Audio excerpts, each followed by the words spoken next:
Welcome back to the David Lynn Report. Today I'm joined by David Barse, CEO of XOUT Capital. We'll be talking about exactly how to pick stocks, the winners, the losers, and David's outlook for the stock markets and the economy, and Celsius. David, welcome to the show, the David Lynn Report. David, this is a true honor and privilege to be a part of your new show. I'm very excited for you, and I'm looking forward to good things to come and many future conversations beyond today.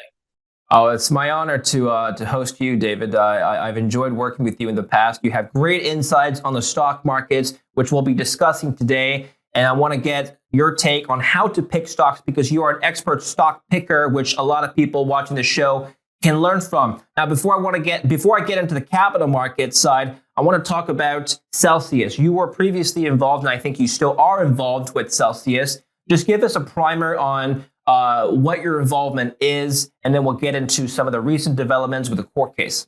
Yeah, so let me just caution you and the viewers. My role there is one that I serve as a board member of the company, and I'm one of the two special committee members that's been charged with leading the restructuring effort of Celsius, which has been quite a challenge, as has been reported and is covered by many outlets out there, especially in the crypto space. But most of what I am doing is strictly confidential. And so I can speak to what's occurred in the public bankruptcy court hearings, which pretty much anyone can get access to.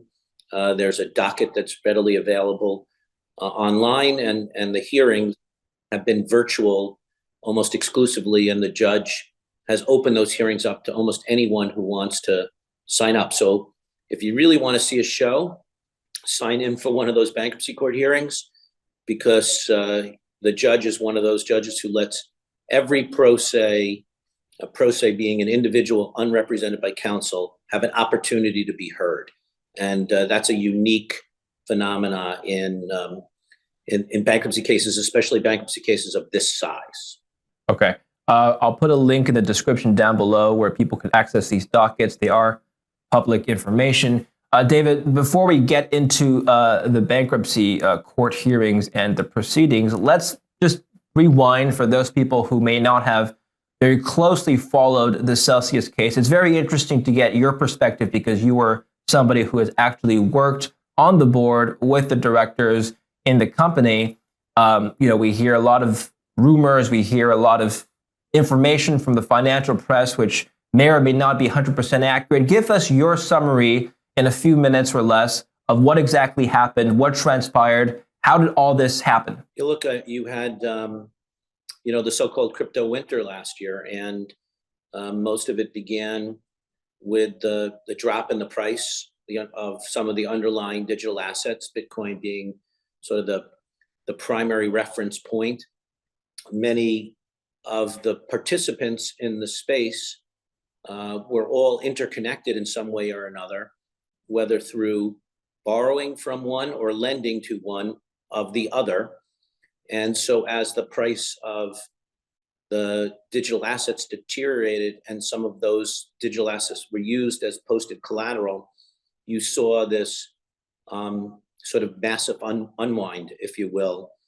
And it's not just Celsius, but obviously many, many other participants in the digital asset space have experienced their own demise, and that has still not completely flushed itself out, as we're seeing in the news this week. A lender, Silvergate, right, which has announced its own difficulties, which is yet another participant that's having some financial difficulties. And I still think there are others to come, but Celsius was a platform for people to either deposit or use as a custody platform or earn rewards or borrow against their own digital assets. And that platform got caught up in some of the struggles you're hearing from many of the other participants in this marketplace. So a real challenge to fix this unwind. But there is now, if you go to that link that you're going to post, a plan of reorganization that's been summarized in a term sheet that's on record in the bankruptcy proceedings. So there's a vision, at least at the present time, for how to restructure or reorganize Celsius. And unlike what's going on in Voyager, which also has a plan that's gotten a lot of attention this week, which is simply transferring its platform to Binance, we're doing something different, which is actually reorganizing the company. There will be if you will, a new company that will have once been Celsius. Is it going to be Celsius still? Are you rebranding it? I think the name Celsius will be relegated to what its general term is, which is a measurement of temperature. I think there'll be a new name. I think there will be a new branding name. That there are still brackets around what that name is, and in fact, some of the participants, at least in the Twitter world, have had polls about what the new name of the company should be. Right. That's just to be determined. So your committee is restructuring the company. Are there any funds left to restructure? How are you going about doing this? Give us some information that you're allowed to speak on. Yeah, again, go to the court docket and you can read all about this, but there's lots of information about how it's proposed to be restructured. There's digital assets that are liquid, there's digital assets that are illiquid, there are investments on the platform that are liquid, and there are investments on the platform that are illiquid. And there's also some ancillary businesses, including a Bitcoin mining business that Celsius controlled. All of those assets are being consolidated into a new company that will then offer the customers of Celsius an opportunity to participate in. And that's the process that we're heading down a path towards. And we've set a timeline. That actually there's a timeline now that's on the record that you can, again, go to that docket and read about. And so the hope is to emerge from a bankruptcy proceeding, sometime over the summer.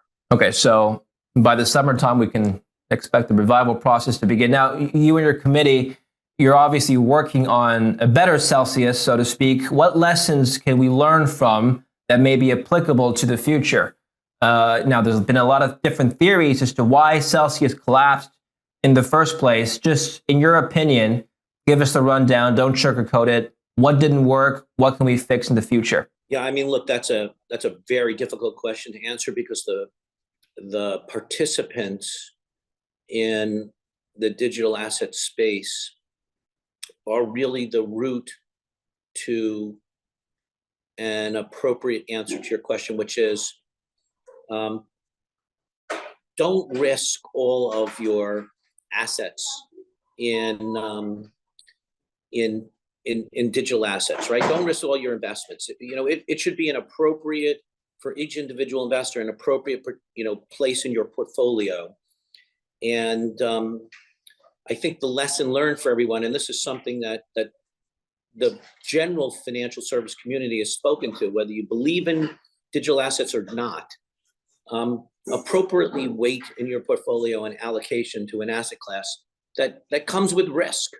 And so the lesson learned should be, if you want to participate in the space, make sure you do it with the appropriate level of assets, because I don't think it's going away. And that should be a good lesson for people as we embark into the future. There have been proceedings to return some money back to previous stakeholders of Celsius, particularly the depositors. Tell us about how that process is working out, because I understand that they were selecting eligible customers to return money to. So two-part question. One, where's this money coming from? And number two, who is eligible? Yeah, again, this is one where I direct you to the docket and even the hearing that occurred yesterday in front of the bankruptcy court reported precisely on what's going on with respect to custody.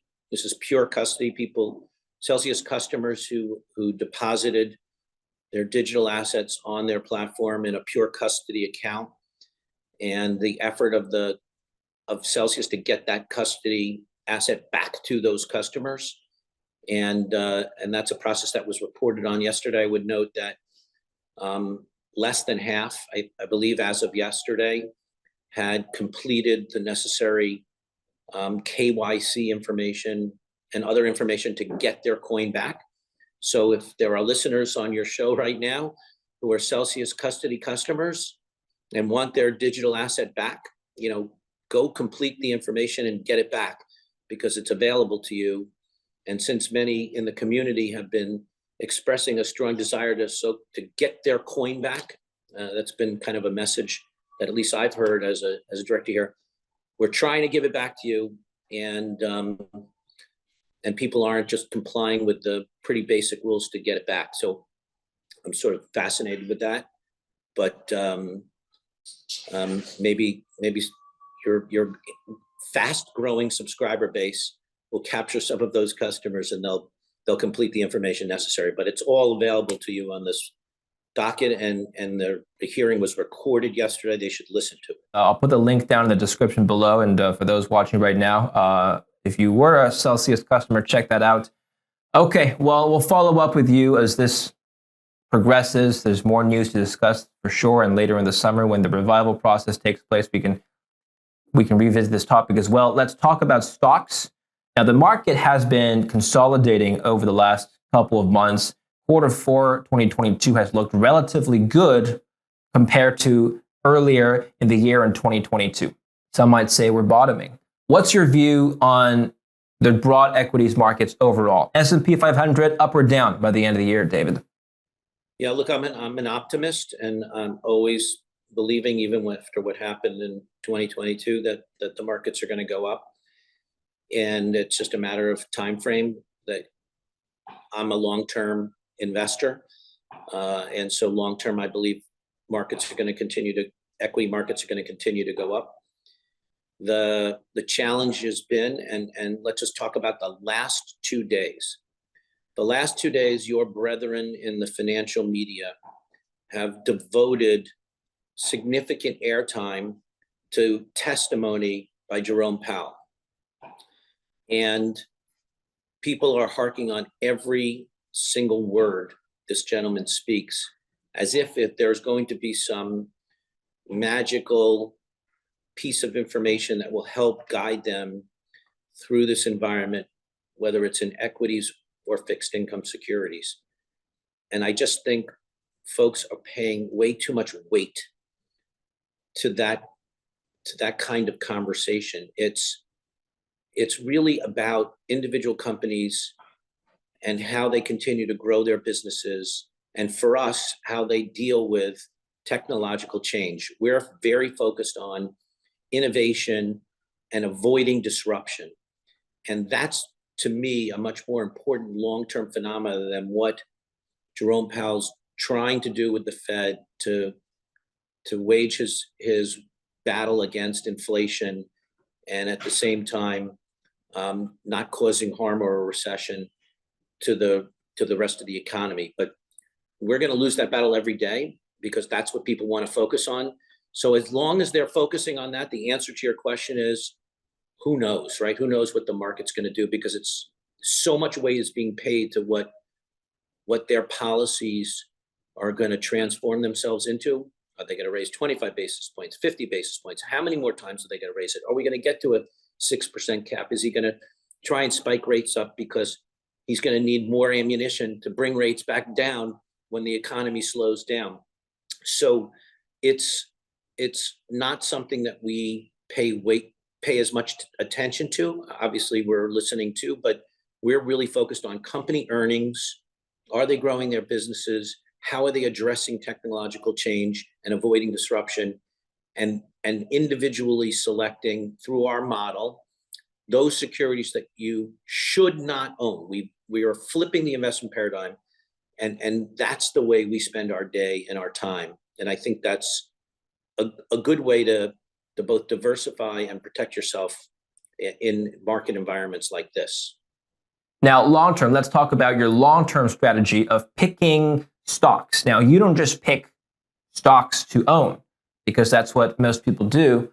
Your approach at XOUT Capital is to pick stocks to not own. Of course, you have a list of your favorites as well, but let's talk about the first side. What not to own? Give us a list of criteria that you look for. I believe there are 7 that may indicate to you a stock may outperform in the future, and I believe you just don't invest in companies that don't meet those criteria, correct? That's right. So we use 7 fundamental metrics. That fundamental metric comes from the quarterly reported financial information that each company is required to file. And we're looking for things that financial signals, if you will, that we think will unearth those companies that are failing to adapt to technological change. So revenue growth, labor growth, profitability, what's a company doing with their capital? Are they buying back stock or not? Are they investing in research and development or capital expenditures to help grow their businesses? Are they performing up to or exceeding the expectations that they have provided to the marketplace? So all companies, not every single company, but many companies provide forward-looking guidance. The street relies on that guidance. How are they doing against their guidance that they provided? And then lastly, how are the leaders of those companies performing vis-a-vis the other leaders in the largest 500 US market cap companies? We call that the management factor. We think every leader of every company is thinking about the future and trying to avoid getting disrupted by technological change, and we try and measure that in a factor. So we amalgamate those 7 factors, give the companies a score, and we just focus on the 250 that we're eliminating. And the result is you end up owning 250 companies that are scoring better, but we're generating this score to really focus on which companies to exclude, or as we say it, X out of your portfolio. But why, just more fundamentally, why is technological innovation an important investment criteria for you? Because a company might be innovating. I learned this in my finance 101 class a long, long time ago. The prof told us, might be a good company, may not be a good investment. So maybe a company is doing some good things on the technology side, doesn't necessarily mean that, you should be investing in it. On the flip side, you look at people like Warren Buffett, he's bought Coca-Cola, well, boring stocks, quote unquote, but they've done quite well. How do you make that differentiation between a good investment and a good company? Yeah, again, so we're in the large cap space, so we're not talking about startups or pre-revenue growth companies or businesses that are going public on the hope that one day they will become cash flow positive. So the market capitalization might get some high flyer tech companies into the largest 500, but they don't necessarily end up getting into our portfolio because they're not scoring well in our model. But you're dealing with real businesses. So these are businesses that aren't just innovating, they're actually growing, and they're meeting all those other 6 criteria that we use. So it does tend to weight towards the very successful mega cap companies that are in effect not just innovating but avoiding disruption. But on the other hand, you have some of those successful enterprises that have had their business models attacked and disrupted themselves. So let's pick on, I hope you were going to get to this, but let's pick on Amazon for a second, because for the first time since we launched our strategy over 3 years ago, Amazon has been X'd out in our recent rebalance. And this has been, kind of, if not years, certainly many quarters in the making, in the sense that Amazon's score had continued to deteriorate in our model, and now we see it's a company that's in decline, and that triggers a bad score in our model, and as a result, it was excluded from the portfolio this past quarter in our rebalance, and that's a lot of market cap for us to be able to reallocate to the other 250 companies that are scoring well. So we're not discriminating here against the high flyers or as your professor taught you, the companies that are innovating but might not necessarily be good companies. We're indiscriminate. It's the beauty of our model is there's no human oversight or intervention.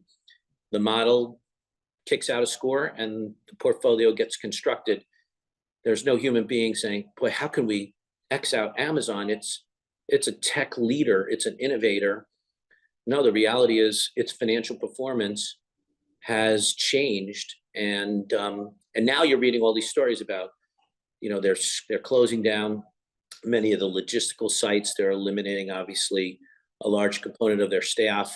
They're having unionization issues. I mean, I could go on and on for the challenges Amazon's facing right now, let alone how others are trying to compete in certain of their successful business enterprises. But it is a way to, we think, using a diversified approach to address this innovation issue.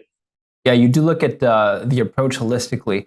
I'm curious as to how you weight some of these rubrics or, I guess, criteria over the other. Let's take Tesla, for example, a company that in the past for a number of years was not profitable, yet was high perhaps on the innovation scale. And we know, of course, what happened with the stock price, despite their, some would argue, negative or poor financial performance just on a purely earnings basis, EPS basis. Would you have considered Tesla 7 years ago when that was the case?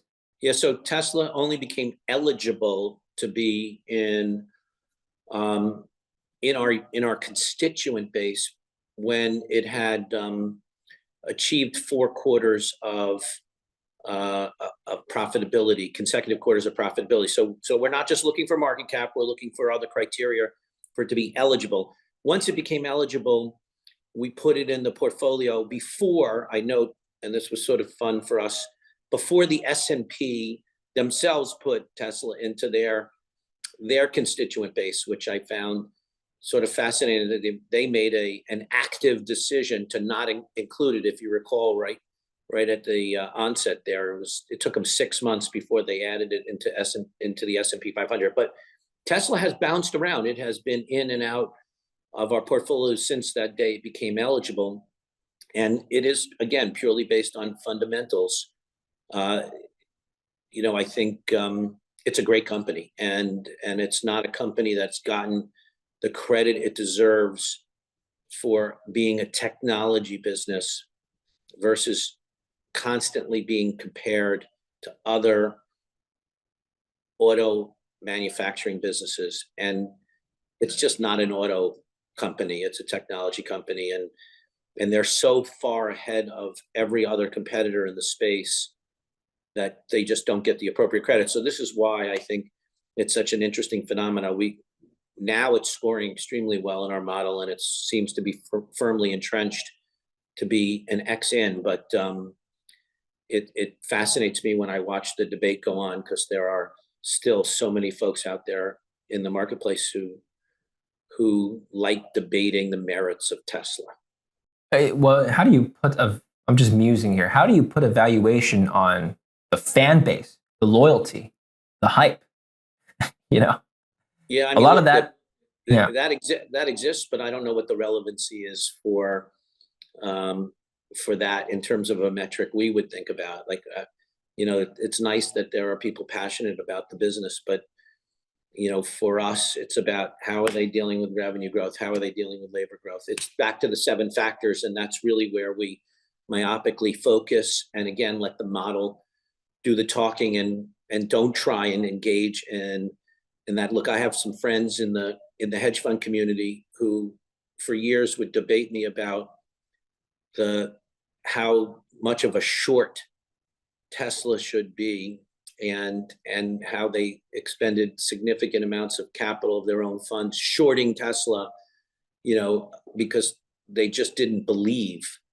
And each and every quarter, those short positions just crushed them in terms of their investment performance for their LP investors. So it's, I think that Elon has weeded all of those folks out, other than the ones last year who probably made a nice buck when the stock was down 60%. But they would have to be perfect market timers, and I'm not sure many of them were perfect market timers. Okay, David, let's end on this question. Give us one X in, one stock that you do like that fits all your criteria, and why. Yeah, look, one of the companies that's performed well in our model is Adobe.